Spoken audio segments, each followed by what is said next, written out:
Shalom, selamat pagi, selamat berjumpa kembali sekalipun lewat online. Kita di sini ada beberapa dari teman-teman kita yang bersama-sama dan di belakang sana ada dua orang yang kayak dihukum berada di sana. Jadi puji Tuhan, dan seperti yang dikatakan oleh lagu itu tadi bahwa Tuhan itu yang memelihara kita, bahkan Dia yang mengenyangkan kita. Dan dikatakan bahwa burung-burung yang ada di udara pun itu dikasih oleh Tuhan. Mereka diberi makan oleh Tuhan. Apalagi kita yang jauh lebih berharga daripada burung-burung. Nah, pagi hari ini saya akan berbicara dari 1 Korintus pasal yang ke-9, ayat yang ke-23 sampai ayat yang ke-27. Bagi Bapak Ibu Saudara yang sekarang sedang menyaksikan, mari kita buka Alkitab kita masing-masing di dalam 1 Korintus pasal yang ke-9, ayat yang ke-23 sampai 27. Kalaupun tidak ada Alkitab nanti bisa ditampilkan mungkin. Tapi sebelum kita membaca, saya mau ingatkan bahwa nanti selesai khotbah akan ada perjamuan kudus. Jadi bagi yang belum menyiapkan, silakan sambil disiapkan, speakernya dikencangkan suaranya supaya sambil menyiapkan perjamuan kudus masih bisa ikut mendengarkan. Baik, saya akan bacakan buat kita semuanya dari 1 Korintus pasal yang ke-9, ayat yang ke-23 sampai ayat yang ke-27. Demikian bunyi firman Tuhan. Segala sesuatu ini aku lakukan karena Injil, supaya aku mendapat bagian di dalamnya. Tidak tahukah kamu bahwa dalam gelanggang pertandingan, semua peserta turut berlari, tetapi bahwa hanya satu orang saja yang mendapat hadiah? Karena itu larilah begitu rupa, sehingga kamu memperolehnya. Tiap-tiap orang yang turut mengambil bagian dalam pertandingan, menguasai dirinya dalam segala hal. Mereka berbuat demikian untuk memperoleh suatu mahkota yang fana, tetapi kita untuk memperoleh suatu mahkota yang abadi. Sebab itu, aku tidak berlari tanpa tujuan, dan aku bukan petinju yang sembarangan saja memukul, tetapi aku melatih tubuhku dan menguasainya seluruhnya, supaya sesudah memberitakan Injil kepada orang lain, jangan aku sendiri ditolak. Saudara, suka nggak suka, percaya nggak percaya, kita itu ada di dalam suatu pertandingan. Di dalam bahasa Indonesia dikatakan pertandingan.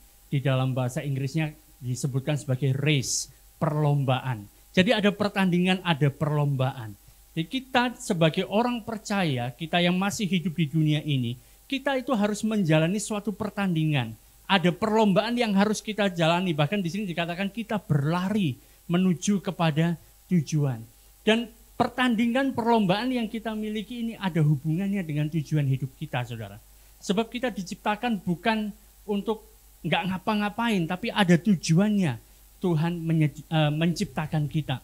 Dan ada satu hadiah yang besar yang disediakan Allah bagi kita. Rasul Paulus mengatakan bahwa hadiah itu kita temukan di dalam Kristus. Dan itu kita dapatkan hanya ada di dalam Kristus. Bukan karena kebenaran kita secara pribadi, tetapi melalui iman oleh karena kasih karunia. Bukan kehebatan kita, saudara, tapi ada di dalam Kristus. Melalui iman, kita mendapatkan semuanya itu. Nah, di tengah segala sesuatu yang telah kita pelajari tentang kasih karunia, tentang anugerah Allah, tentang perkenanan Allah yang kita terima bukan karena usaha kita, bukan karena perbuatan kita. Di sini Rasul Paulus memberikan satu peringatan kepada kita semua.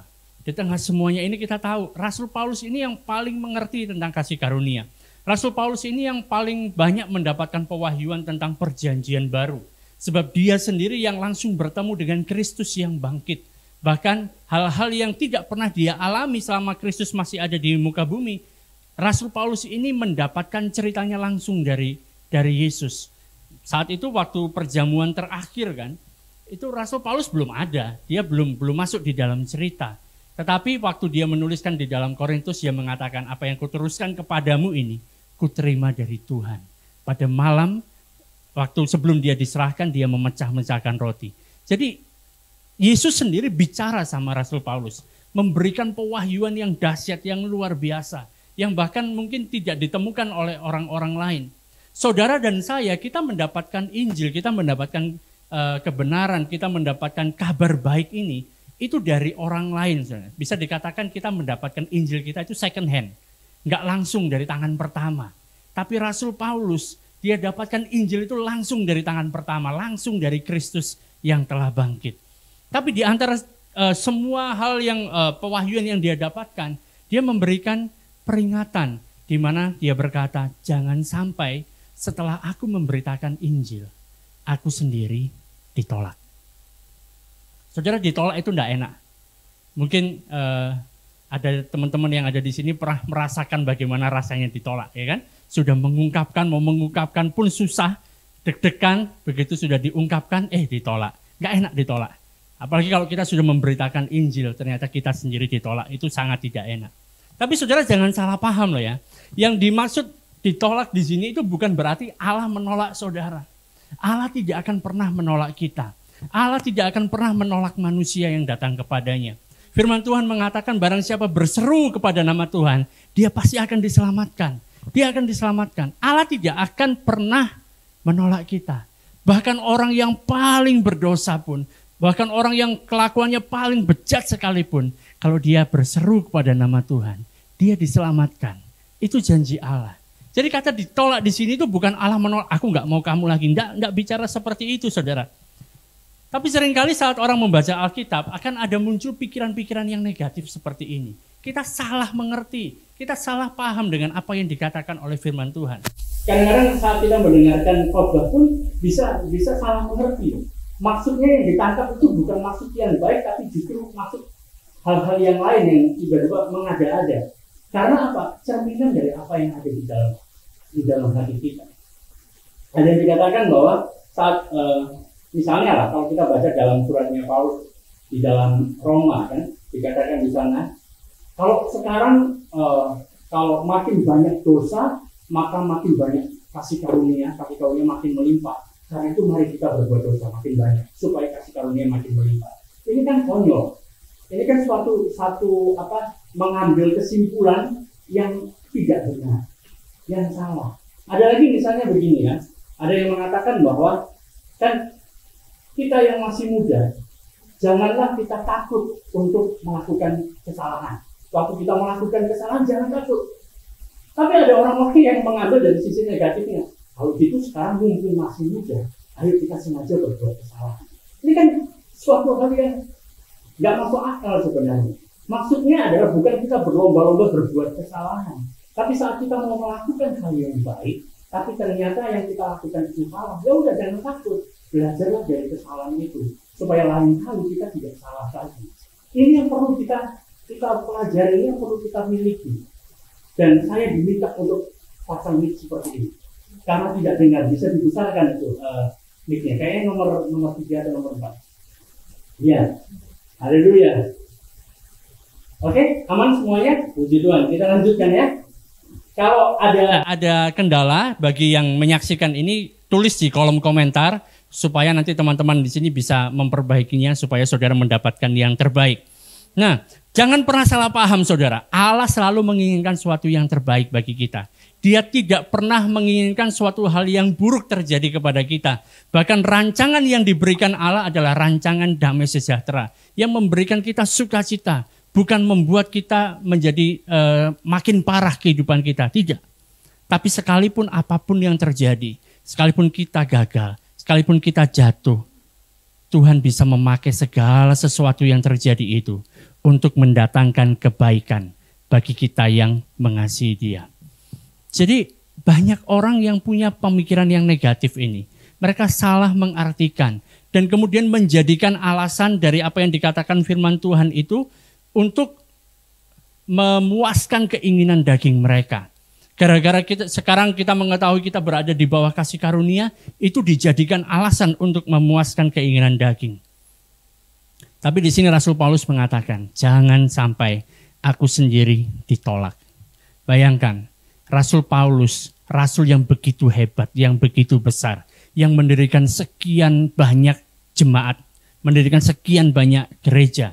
Dan karena pelayanan yang dilakukan oleh Rasul Paulus, maka kita, orang yang ada di Indonesia ini bisa menerima Kristus. Ini hal yang luar biasa.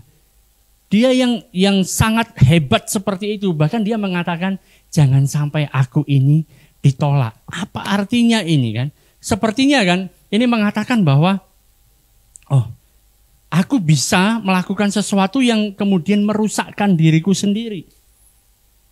Jadi kata ditolak ini bisa berarti melakukan sesuatu yang akan membuat berdampak buruk pada diri kita. Bisa juga diartikan kita akan kehilangan sesuatu. Karena di awalnya tadi mengatakan bahwa ada hadiah gitu kan. Dan kita bisa kehilangan sesuatu. Artinya bisa jadi kita sudah punya, tetapi kita tidak mau memperhatikan apa yang kita miliki. Kita sudah memiliki ini, segala sesuatu yang terbaik dari Tuhan ini kita sudah miliki karena iman, karena kita percaya kepada Kristus. Tapi kemudian karena sudah terbiasa, kayak kita nggak perhatikan lagi. Biasalah, misalnya kan orang bekerja keras, dia katakanlah belum punya rumah, dia bekerja keras akhirnya dia dapat rumah. Sudah dapat rumah, apa yang terjadi? Dia happy beberapa waktu. Tapi setelah itu, setelah dia melihat rumahnya orang yang lain yang lebih besar, dia sudah nggak happy dengan apa yang dia miliki karena sudah biasa. Saudara, kita mempunyai hal yang sangat luar biasa. Efesus mengatakan segala berkat rohani di dalam surga sudah diberikan kepada kita. Dan itu luar biasa. Bahkan dikatakan Kristus, Yesus yang sangat luar biasa, yang sangat tinggi, yang sangat berharga, bagi Allah pun diberikan kepada kita. Kalau kita mempunyai Kristus, kita sudah mempunyai segala sesuatu. Tapi karena itu sudah jadi milik kita, rasanya kayak biasa-biasa. Pokoknya Kristus bersamaku kok. Biasa-biasa, kayak nggak suatu hal yang wah lagi, nggak suatu hal yang membuat kita bersemangat lagi. Jadi di sini dikatakan akhirnya sepertinya aku memilikinya tapi kayak biasalah. Akhirnya kita tinggalkan, kita mengejar hal-hal yang lain. Saudara, di sini saya nggak bicara tentang penghakiman ilahi yang akan dijatuhkan dari Tuhan, bicara tentang ditolak. Tetapi kita berbicara tentang kerusakan yang bisa kita alami, yang diakibatkan oleh diri kita sendiri. Saat kita menyerah, saat kita tidak mau berpartisipasi dengan apa yang sudah Tuhan berikan kepada kita. Saat kita mau hidup hanya untuk mengikuti hawa nafsu kita sendiri. Kita tidak menggenapi panggilan yang sudah Allah berikan kepada kita. Dan akhirnya saudara kita tidak menjadi kesaksian yang baik bagi orang-orang yang ada di luar. Saat mereka melihat kita, mereka tidak melihat Kristus itu terpancar dari hidup kita. Yang mereka lihat, orang Kristen kok kayak gitu ya, kehidupannya kok kacau. Mending aku nggak usah ke gereja, nggak usah Kristen-Kristenan, nggak usah ikut Bible study, nggak usah ikut apa-apa. Yang penting hidupku jauh lebih baik daripada dia. Saudara, kehidupan kita itu dilihat orang. Bahkan dikatakan kita adalah surat Kristus yang terbuka. Jadi Rasul Paulus mengatakan setelah aku menyampaikan Injil ini, jangan sampai aku sendiri ditolak. Sebab apa saudara? Roma 2 ayat yang ke-24 mengatakan, ini bicara tentang bahasa Israel, tapi juga bisa diaplikasikan kepada kita. Sebab oleh karena kamulah nama Allah dihujat di antara bangsa-bangsa lain. Saat orang percaya kepada Kristus, saat orang Kristen melakukan hal-hal yang harusnya tidak dilakukan, itu mempermalukan Allah, itu menghujat Allah. Orang lain melihat kita, mereka akan mempermalukan Kristus. Jangan sampai itu terjadi dalam kehidupan kita. Saudara, kita berjalan di dalam dunia ini, dalam pertandingan ini. Kita mau sampai pada garis akhir. Kita mendapatkan yang terbaik dari Tuhan. Kita sudah dapatkan itu, kita pertahankan. Dalam kehidupan kita, kita bisa memancarkan Kristus. Sebab ada tujuan ilahi di dalam kehidupan kita. Yohanes 15 ayat yang ke-16 mengatakan demikian saudara. Bukan kamu yang memilih aku, tetapi akulah yang memilih kamu. Yesus mengatakan demikian. Aku telah menetapkan kamu supaya kamu pergi dan menghasilkan buah. Dan buahmu itu tetap. Jadi waktu Yesus memanggil kita, Kristus memanggil kita, Allah memanggil kita, menempatkan kita di dalam Kristus, itu ada tujuannya. Tuhan memiliki satu tujuan ilahi supaya kita itu berbuah dan buah kita itu tetap. Dan saat kita bisa mencapai tujuan itu kita dapatkan, kita gapai itu bukan dengan kekuatan kita sendiri. Jadi seakan-akan tujuan yang diberikan Allah ini memang sangat luar biasa besarnya, sehingga kita nggak bisa menggunakan kekuatan kita sendiri untuk mencapainya. Saudara pernah nonton tinju nggak sih? Saya nggak terlalu suka nonton tinju, tapi saya tahu gitu kan, tinju seperti apa. Jadi orang tinju itu ada kelas-kelasnya, ya kan? Ada kelas bulu, ada kelas bantam, ada kelas berat. Nah, kalau diibaratkan dengan apa yang terjadi ini dengan pertandingan tinju, kita semua itu seperti para petinju kelas bulu, tapi musuh kita kelas berat. Jadi kita mau menang pun dengan kekuatan kita mustahil, ya kan? Karena bulu menghantam yang kelas berat, orangnya cuma ketawa-ketawa aja, dipukul berapa kali pun santai aja, enggak masalah. Kita yang sekali dipukul, hancurlah sudah, ya kan? Tetapi ini yang terjadi, saudara. Kekuatan kita itu bukan otot kita sendiri, bukan kehebatan kita sendiri, tetapi Yesus Kristus itu yang menjadi kekuatan kita. Nah, oleh karena itu marilah kita berpegang kepada firman. Sebab firman itu adalah Kristus itu sendiri. Wah, kitab Wahyu mengatakan begini, peganglah apa yang ada padamu, supaya tidak seorang pun mengambil mahkotamu. Jadi kita pegang apa yang kita miliki. Mahkota itu menggambarkan suatu kekuasaan, saudara. Jadi saudara perhatikan di sini. Peganglah apa yang ada padamu, supaya tidak ada seorang pun yang mengambil mahkotamu. Pertanyaannya, saudara sudah punya mahkota atau belum? Kalau dikatakan jangan sampai ada orang yang mengambil mahkotamu, artinya saudara sudah punya mahkota itu. Jangan sampai ada orang yang mengambil. Waspadalah. Gunakan waktu sebaik-baiknya. Peganglah erat itu. Jangan seperti saya, ditinggalkan barang-barang, tiba-tiba maling masuk, ya kan? Jadi hilang barangnya, kan gitu kan? Itu permasalahannya gitu, karena kita tidak pegang erat-erat. Ada hal-hal yang memang perlu untuk kita lepaskan, ada hal-hal yang perlu untuk kita pegang erat. Yaitu Yesus yang menjadi kekuatan kita, yang menjadi segala-galanya bagi kita. Mari kita pegang. Tidak hanya Dia memegang kita juga perlu dengan sadar mau untuk memegang Dia. Karena Dia tetap tidak akan melepaskan kita. Tapi saat kita mau melepaskan Dia, kita sedang menjadi bagian orang-orang yang ditolak itu tadi. Kita tidak bisa menggenapi panggilan kita. Karena itu sudah peganglah.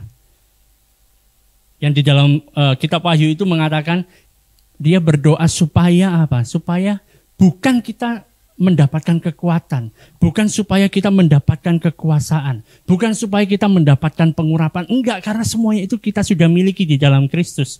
Saudara sudah punya. Oleh karena itu peganglah apa yang ada padamu. Jangan dilepaskan. Dan apapun yang telah disediakan oleh kasih karunia Allah itu, marilah kita pegang dengan erat. Marilah kita gunakan ini sebaik-baiknya. Jangan kita mundur, saudara. Jangan juga saudara merasa pahit karena menghadapi banyak hal yang terjadi dalam kehidupan kita. Jangan saudara juga jadi malas. Zaman sekarang zaman rebahan, tapi sekarang sudah mulai bangun lagi karena sudah mulai new normal, kan gitu kan. Kerja mulai jalan lagi. Jangan malas. Jangan kita menarik diri. Marilah kita terus maju, tetap maju. Kita memegang apa yang kita miliki. Sehingga tidak ada seorang pun yang bisa mengambil dari saudara. Maling kalau mau nyolong nunggu sampai orangnya ini nggak ada, nggak waspada, baru dia akan ambil. Kalau kita pegangi terus, kan nggak akan berusaha diambil. Apalagi kan kita mempunyai bodyguard yang sangat kuat, ya kan? Nggak akan ada ya orang yang berani pegang-pegang kita. Haleluya, karena itu pegang keras. Kenapa ini? Ketawa-ketawa dulu. Capek ya? Boleh duduk loh. Boleh duduk. Jadi kita mau tetap berlari. Dan di dalam perlombaan ini yang telah ditetapkan bagi kita, kita bisa mencapai 100% di sana. Rasul Paulus mengatakan, aku melatih tubuhku. Aku menguasai seluruhnya. Yang bisa menguasai diri saudara sendiri, yang bisa melatih diri saudara untuk menjadi semakin kuat, ya diri saudara sendiri. Dengan tuntunan dari Roh Kudus, saudara. Kita punya tubuh kita. Nggak mungkin saya melatih tubuhnya orang lain supaya mereka jadi kuat. Ya kalau dia mau, kalau nggak mau, gitu kan. Tapi diri kita sendiri, kita yang bisa menguasai diri kita sendiri. Tapi banyak orang punya alasan, saudara. Kita semua punya alasan untuk segala sesuatu. Mereka bahkan alasan yang diambil orang kan, saat dia tidak bisa menguasai dirinya, sehingga dia melakukan hal-hal yang tidak baik, Alasan yang dipakai ngambil dari Alkitab. Oh, ini orang Kristen yang TOP-BGT ini hebat. Ngambil alasan pun dari Alkitab. Supaya alasannya itu Alkitabiah. Kita ini kan manusia, Pak. Tuhan Yesus pun mengatakan bahwa roh itu memang penurut. Tetapi daging lemah. Oh, itu jadi alasan. Roh saya itu nurut tapi daging saya lemah. Makanya saya nggak bisa menguasainya. Makanya kalau baca itu kan, jangan separuh-separuh. Tuhan Yesus mengatakan begini, berjaga-jagalah dan berdoalah supaya kamu jangan jatuh ke dalam pencobaan. Roh memang penurut tetapi daging lemah. Tuhan Yesus mengatakan berjaga-jagalah dan berdoalah. Artinya kita pegang, kita kuasai diri kita. Roh itu memang penurut, daging lemah. Bagi saya ini kabar baik, saudara. Karena daging itu lemah, kita bisa kuasai. Kita bisa kalahkan daging itu. Sebab apa? Hidup kita bukan berdasarkan daging. Kita memiliki kekuatan dari Allah. Ada Roh Kudus tinggal di dalam kita. Kita bisa taklukkan daging kita. Sehingga apa? Kita menuruti apa yang dikatakan Roh. Ini kabar baik sebenarnya. Tapi seringkali orang, yaitu tadi, menyalahartikan apa yang dikatakan oleh firman Tuhan. Sehingga dipakai alasan, ya tapi dagingku lemah. Haleluya. Justru saat daging itu lemah, kalahkan aja, matikan aja, gitu kan? Kita mengandalkan kekuatan Allah. Kita hidup di dalam Roh dan kita mengikuti tuntunan dari Roh Kudus. Sebab apa? Sebab hidup kita itu bukan milik kita sendiri. Hidup kita ini bukan milik kita sendiri. Kita itu memang benar orang merdeka, tetapi kita juga adalah hamba. Kita benar, kita adalah anak Allah. Tetapi kita juga adalah hamba Kristus. Ini adalah satu dari berbagai macam, ada banyak sekali paradoks di dalam kehidupan orang percaya. Paradoks itu adalah hal-hal yang bertentangan tapi terjadi bersama-sama dan itu memang kebenaran. Contohnya kan, kita di dalam Kristus kita telah mati tapi kita hidup. Ya kan? Bagaimana kita bisa mati dan hidup bersama-sama? Ada di dalam Kristus. Kita telah mati terhadap manusia lama kita hidup sebagai ciptaan yang baru. Di dalam Kristus pun dikatakan kita adalah orang merdeka. Tetapi kita juga adalah hamba Kristus. Bagaimana orang merdeka dan hamba jadi satu? Ya ada di dalam Kristus. Itulah mengapa Tuhan itu tidak bisa kita pikirkan dengan otak kita, saudara. Nggak bisa ngerti. Kalau saudara bisa memahami tentang Allah, maka saudara yang jadi Allah. Karena itu kita menyembah Dia. Allah tidak masuk dalam otak kita. Dia masuk di dalam hati kita. Haleluya. Jadi dikatakan begini di Roma pasal yang ke-6 ayat yang ke-16. Apakah kamu tidak tahu bahwa apabila kamu menyerahkan dirimu kepada seseorang sebagai hamba untuk mentaatinya, kamu adalah hamba orang itu yang harus kamu taati. Baik dalam dosa yang memimpin kamu kepada kematian maupun dalam ketaatan yang memimpin kamu kepada kebenaran. Tetapi syukurlah kepada Allah, dahulu memang kamu hamba dosa, tetapi sekarang kamu dengan segenap hati telah mentaati pengajaran yang diteruskan kepadamu. Kamu telah dimerdekakan dari dosa dan menjadi hamba kebenaran. Jadi dari hamba dosa, hamba ini dalam bahasa Yunaninya adalah doulos, artinya adalah budak.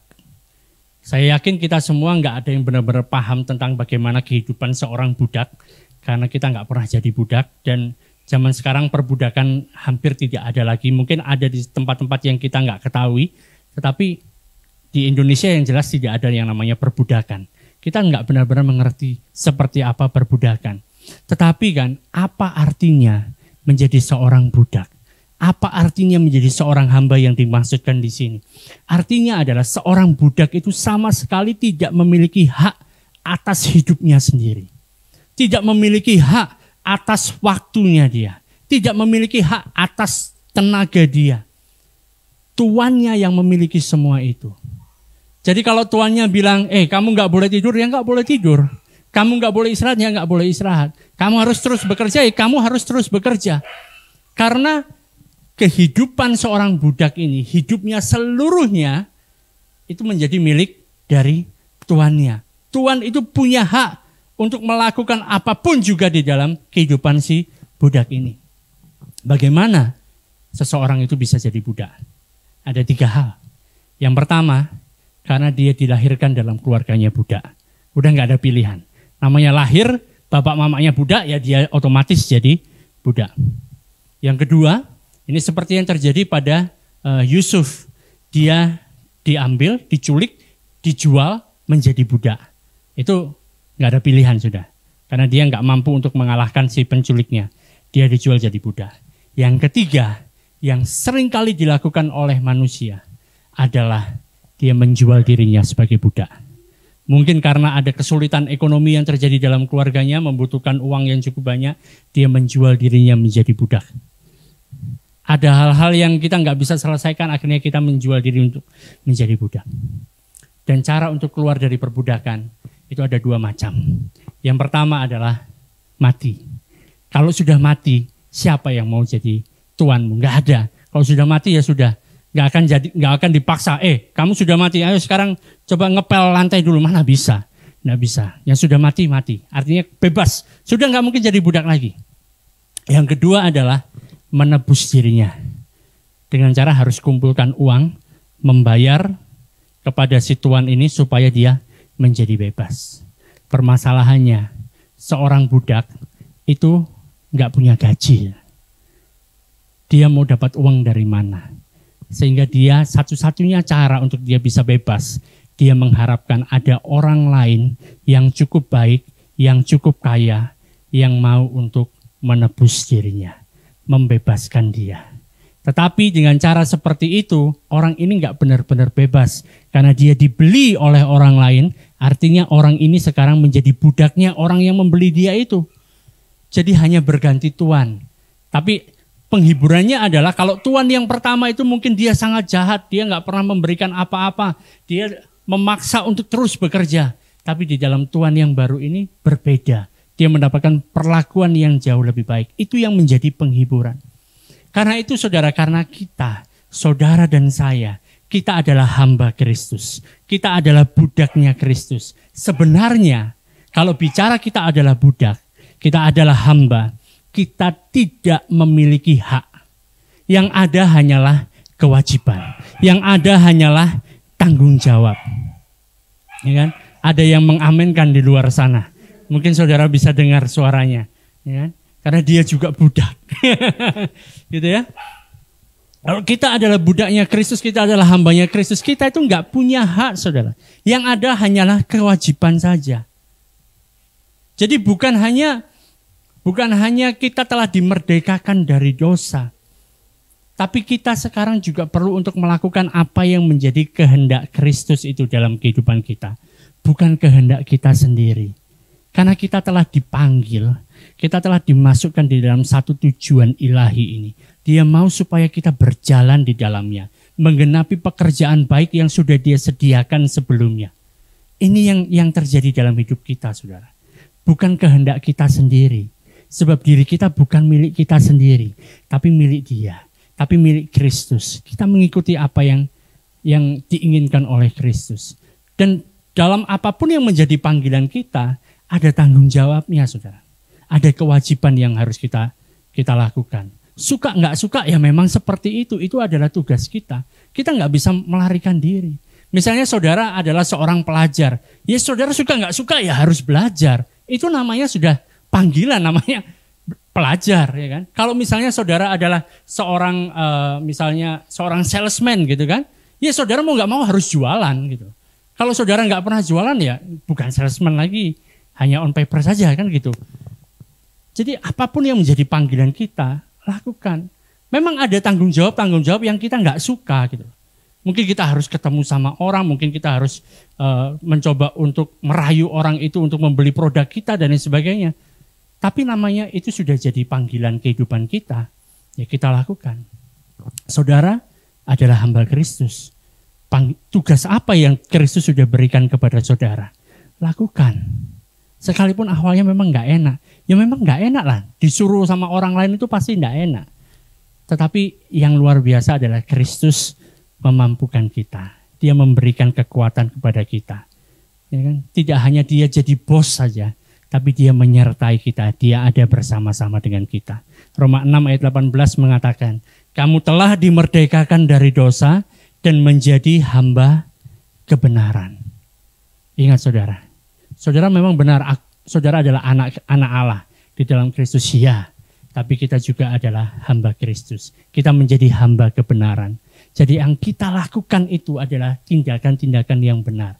Yang kita lakukan itu sesuai apa yang menjadi tuntunan dari Roh Kristus. Dan Tuhan kita, majikan kita, itu adalah Tuhan yang sangat baik.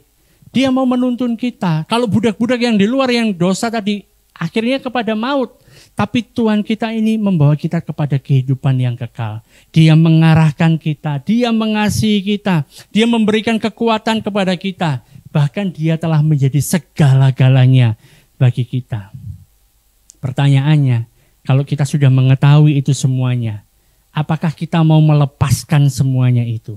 Apakah kita mau merusakkan diri kita sendiri? Apakah kita mau menjadikan diri kita sendiri itu ditolak? Saudara coba renungkan ini saudara. Kita itu menjalani panggilan kita. Dan kita perlu bertekun di dalamnya. Kita ada di dalam satu pertandingan. Kita bertekun melakukan pertandingan itu. 1 Timotius 1 ayat yang ke-18 dikatakan. Kita melakukan semuanya itu dengan apa? Dengan iman dan hati nurani yang murni. Ayat 19 mengatakan. Beberapa orang yang telah menolak hati nuraninya yang murni itu dan karena itu kandaslah iman mereka. Di antaranya Hymenus dan Alexander yang telah kuserahkan kepada iblis supaya jera mereka menghujat. Wah ini luar biasa loh. Rasul Paulus bicara sama Timotius bahwa ada iman dan hati nurani yang murni. Itu yang menggerakkan kita. Yang membuat kita tetap berjalan tetap pada jalur. Di dalam pertandingan yang sudah ditetapkan pada kita. Tapi ada orang-orang yang tidak mau mengandalkan hal ini. Yang mereka memiliki hati nurani yang tidak baik. Sehingga kandaslah iman mereka. Dan Rasul Paulus kayaknya ini jarang dilakukan oleh orang-orang pada saat ini. Menyerahkan orang-orang yang semacam ini kepada iblis. Tapi ini yang dilakukan Rasul Paulus. Siapa ini? Hymenus dan Alexander ini. Diserahkan kepada iblis. Supaya apa? Jera mereka menghujat. Oh ini hal yang luar biasa. Ada dua hal penting saudara yang disebutkan di sini. Yang pertama bicara tentang apa tadi? Iman. Yang kedua adalah hati nurani yang murni. Saudara, Injil itu berbicara tentang suatu hal yang sangat berbeda tentang iman. Kalau di dalam hal-hal yang lain, dalam kepercayaan yang lain, di dalam agama-agama yang ada, iman itu adalah sesuatu yang harus kita miliki, yang harus kita hasilkan, di mana kita percaya. Tetapi Injil mengatakan suatu hal yang sangat berbeda. Iman itu bukan sekedar sistem kepercayaan, saudara. Iman itu bukan sekedar suatu doktrin, apa yang kita percayai. Iman jauh daripada itu. Karena iman itu adalah pemberian dari Allah. Tuhan Yesus berkata kepada murid-muridnya, milikilah imannya Allah. Iman seperti yang dimiliki oleh Allah. Bisa saudara hasilkan sendiri? Tidak bisa. Imannya Allah tidak pernah goyang, saudara. Imannya Allah selalu percaya.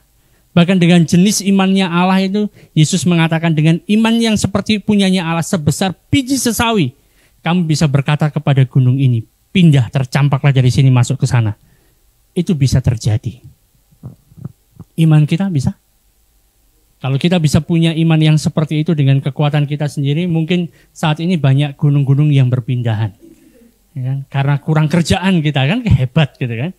Makanya bukan iman kita, iman Kristus. Kalau iman Kristus, imannya Allah sendiri, untuk penggunaannya pun itu sesuai dengan keinginan dari Allah. Bukan sakarpe dewe diri kita sendiri, bukan semau kita. Oke? Jadi kenapa sekarang tidak ada gunung-gunung yang pindah-pindah ya? Karena Allah nggak mau seperti itu terjadi. Kita menggunakan iman kita, imannya Allah yang ada pada kita untuk hal yang lain. Amin saudara. Haleluya. Jadi jangan hanya kita memiliki iman ini sebagai satu sistem kepercayaan saja. Jangan kita menolak iman yang merupakan pemberian dari Allah. Dan jangan kita menolak hati nurani yang murni. Saat bicara tentang hati nurani yang murni, mungkin tiba-tiba kita langsung berpikir gini, oh hati nurani yang murni, apakah aku harus punya di dalam hatiku ini semuanya harus baik? Ya kan? Aku ingin punya hati nurani yang murni. Jadi supaya semuanya isi hatiku ini adalah isi hati yang baik. Alkitab mengatakan memberikan satu definisi tentang apa itu hati nurani yang murni. Ibrani pasal yang ke-9 ayat yang ke-14 dikatakan di sana. Betapa lebihnya darah Kristus yang oleh roh yang kekal telah mempersembahkan dirinya sendiri kepada Allah sebagai persembahan yang tak bercacat. Akan menyucikan hati nurani kita dari perbuatan yang sia-sia supaya kita dapat beribadah kepada Allah yang hidup. Jadi saudara, kita bisa memiliki perbuatan yang sia-sia itu ada di dalam hati nurani kita. Apa itu perbuatan sia-sia? Ya sesuatu yang kita lakukan yang gak ada hasilnya, tapi kita ngeyel tetap mau terus untuk melakukannya. Saat kita berusaha untuk menjadi berkenan di hadapan Allah dengan cara melakukan segala macam perbuatan baik, jelas gak bisa. Nggak bisa, saudara. Tapi kita berpikir aku harus bersandar pada perbuatan baikku ini supaya Allah memberkati aku. Udah nggak bisa kita terus lakukan, itu namanya sia-sia. Jadi hati nurani yang murni ini terbebas dari hal-hal yang sia-sia seperti ini.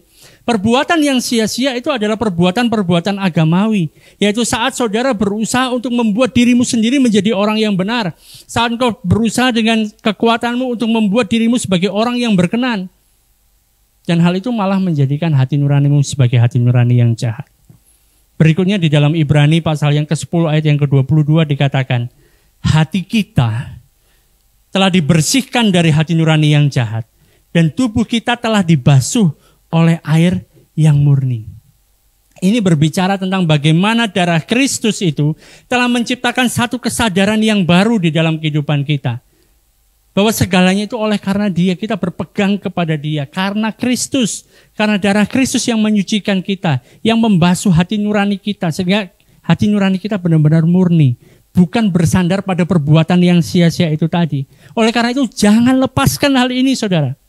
Jangan kita kembali kepada hati nurani secara agamawi. Dan di mana kita senantiasa sadar akan dosa. Dikit-dikit dosa, dikit-dikit dosa. Semuanya dipertanyakan, apakah kalau melakukan ini dosa atau tidak? Itu dosa atau tidak? Itu dosa atau tidak? Pikiranmu dipenuhi untuk segala macam tentang hal dosa. Makanya gak heran saudara malah melakukan dosa. Pikirkan tentang Kristus. Saat kita memikirkan tentang Dia, kita diubahkan menjadi serupa dengan Dia. Contohnya ginilah. Kalau saudara bilang, aku mau diet. Ya, aku mau diet. Ya, aku gak makan ini, gak makan itu. Ya kan? Yang dipikirkan apa? Nggak makan ini, nggak makan itu, nggak makan ini, nggak makan itu. Tapi nontonnya, jadinya karena aku, wah ini nggak bisa dimakan, ya kan? Nonton sesuatu mungkin di YouTube atau di TV kan. Wah kalau ini nggak boleh karena aku lagi diet. Terus yang ditonton itu apa yang terjadi? Buka aplikasi lah, pesan sesuatu, akhirnya makan. Nggak jadi diet, saudara. Saudara bilang, aku nggak mau, misalnya aku nggak mau makan donat gitu kan? Aku nggak mau makan donat. Akhirnya pergi juga. Gitu loh. Itu yang terjadi dengan kita. Kalau kita memikirkan terus tentang dosa, ini jangan, itu jangan, itu jangan.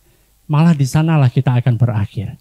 Tapi kalau kita pikirkan tentang Kristus, kita menguasai diri kita sepenuhnya. Kita menundukkan daging kita ini kepada kehendak Allah. Kita tundukkan pada tuntunan Kristus, tuntunan Roh Kudus. Maka hidup kita itu memancarkan Kristus. Jadi jangan pikirkan tentang. Jadi kalau saudara mau diet, nggak usah mikir tentang diet. Pikirkan Kristus. Haleluya. Ya kan? Pikirkan tentang Kristus. Haleluya, ada yang amin di sini. Saya percaya yang sedang menyaksikan lewat Facebook juga ada yang amin. Haleluya. Oke, jadi cara pandang Injil itu adalah saudara. Kita itu punya satu kesadaran yang baru. Bahwa dosa-dosaku itu sudah dihapuskan. Aku nggak perlu lagi mikirin tentang dosa. Dosaku sudah dihapuskan, sudah ditanggung Yesus di atas kayu salib. Dan aku melakukan hal ini bukan supaya aku mendapatkan sesuatu dari Dia. Tapi aku sudah mendapatkan dari Kristus. Aku telah melihat diriku ini sebagai orang yang bersih.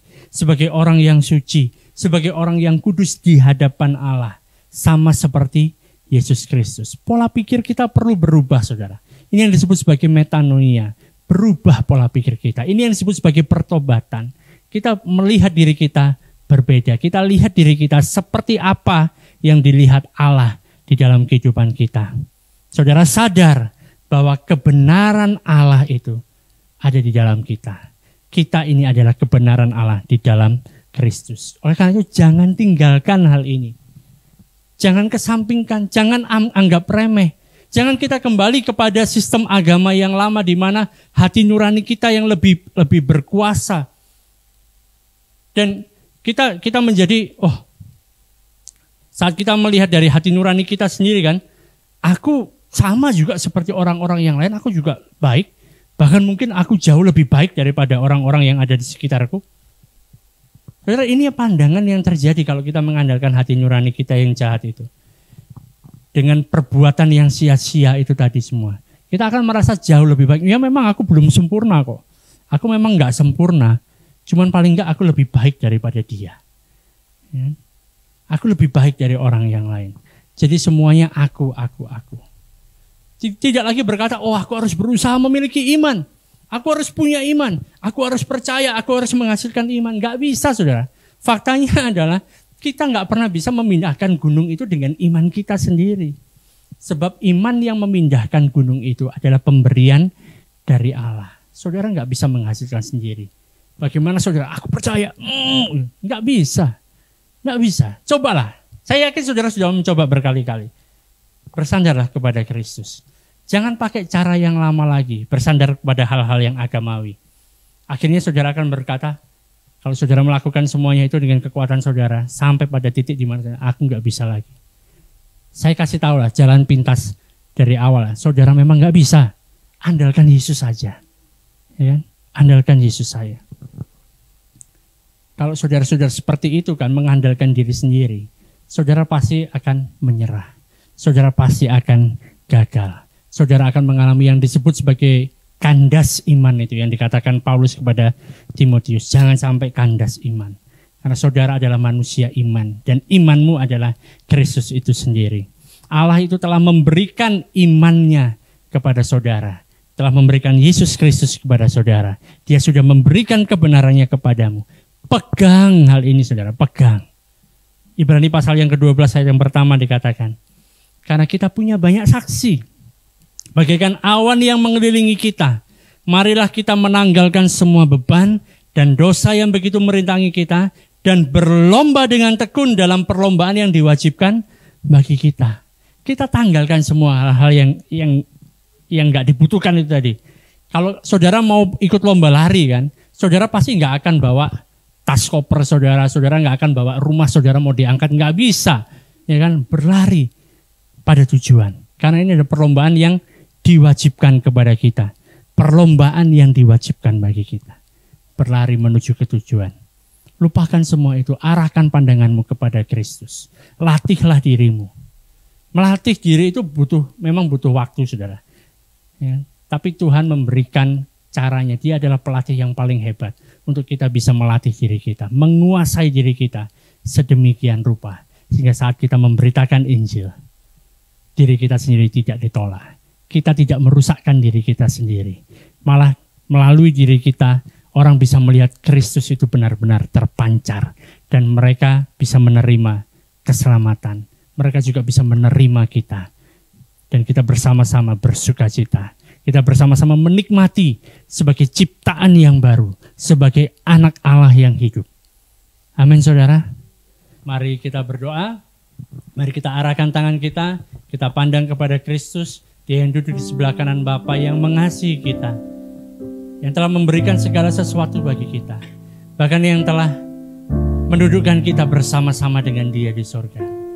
Terima kasih untuk segala sesuatu yang sudah Tuhan kerjakan dalam kehidupan kami. Kami mengucap syukur bahwa kami menjadi anak yang Engkau kasihi. Kami juga mengucap syukur bahwa kami hidup di dunia ini dengan memiliki panggilan dari Engkau. Dengan memiliki tugas yang berasal dari Engkau. Saat kami melakukan semuanya itu, kami melaksanakannya. Kami mau melakukan dengan mata yang tertuju kepadamu. Karena kehidupan kami bukan milik kami sendiri. Tapi kehidupan kami adalah milik-Mu. Yang adalah segala-galanya bagi kami. Kami bersyukur. Dalam apapun yang kami hadapi, apapun yang terjadi dalam kehidupan kami, kami tahu satu hal yang pasti. Bahwa Engkau Allah yang mengasihi kami. Engkau yang mengenyangkan kami. Engkau yang memelihara kami. Tidak ada satupun dari kami yang kekurangan. Sebab Engkau selalu beserta dengan kami. Engkau baik sekali dengan kami. Kami bersyukur. Oleh karena itu, saudara-saudara yang dikasihi oleh Tuhan, anak-anak Allah yang dikasihi oleh Allah, terimalah berkat dari Allah Bapa, kasih setia dari Tuhan Yesus Kristus, dan persekutuan dengan Roh Kudus yang senantiasa menyertai-mu, mulai dari sekarang bahkan sampai selama-lamanya. Di dalam nama Yesus, semua yang percaya katakan amin.